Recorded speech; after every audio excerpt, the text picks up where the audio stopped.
Ambati silks Kanchipuram sorry store now in Vijayawada. Exclusive పట్టు saris, సల్వాస్ and lehengas. T20 ప్రపంచ cup లో కీలకమైనటువంటి సూపర్ 8 దశలో ఉన్న టీమిండియాకు ఊహించని ఎదురుదెబ్బ తగిలింది. ఇప్పుడు భారత జట్టు star finisher allrounder Rinku Singh కుటుంబ సభ్యులలో ఒకరి ఆరోగ్య పరిస్థితి అత్యవసరంగా ఉన్నట్టుగా తెలుస్తుంది.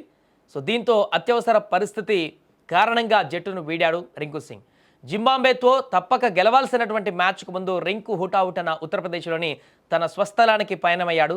కొంతకాలంగా లివర్ క్యాన్సర్తో బాధపడుతున్న రింకు సింగ్ తండ్రి ఆరోగ్యం విషమించడంతో ఆయన్ను ఆసుపత్రిలో చేర్చారు.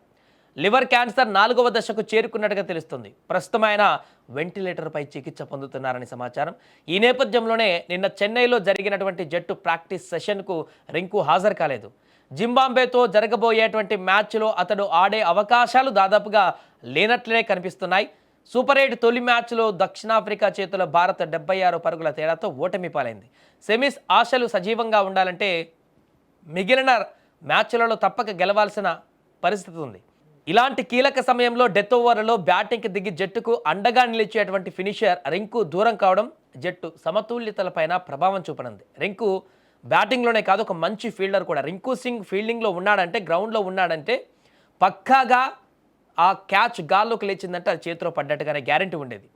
రింకు స్థానంలో తుది జట్టులోకి ఇప్పుడు wicket keeper batter Sanju Samson తీసుకునేటువంటి అవకాశాలు కనిపిస్తున్నాయి.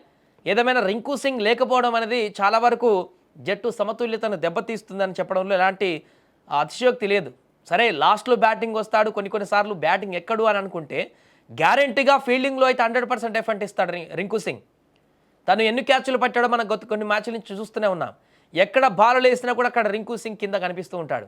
అద్భుతమైనటువంటి క్యాచ్లను పట్టి అవతల జట్టు పేక మెడలా కూల్చేసేటువంటి అద్భుతమైన ఫీల్డర్ ఎవరైనా ఉన్నారంటే ఇప్పుడు మన జట్టులో రింకు సింగ్ నెంబర్ 1 ఉంటాడు. అలాంటి రింకు సింగ్ ఇప్పుడు జట్టులో లేకపోవడం అనేది అటు ఫీల్డింగ్లో కొంత ఇబ్బందికరమైనటువంటి పరిస్థితులనే తీసుకురావడమే కాకుండా చివరి ఓవర్లలో 6-10 బంతుల్లో కావాల్సినటువంటి 20-30 పరుగులను సాధించడంలో రింకు సింగ్ ప్రదర్శించేటువంటి ఆ కీలక పాత్ర కూడా ఇప్పుడు సన్నగిల్లేటువంటి పరిస్థితి ఉంటుంది.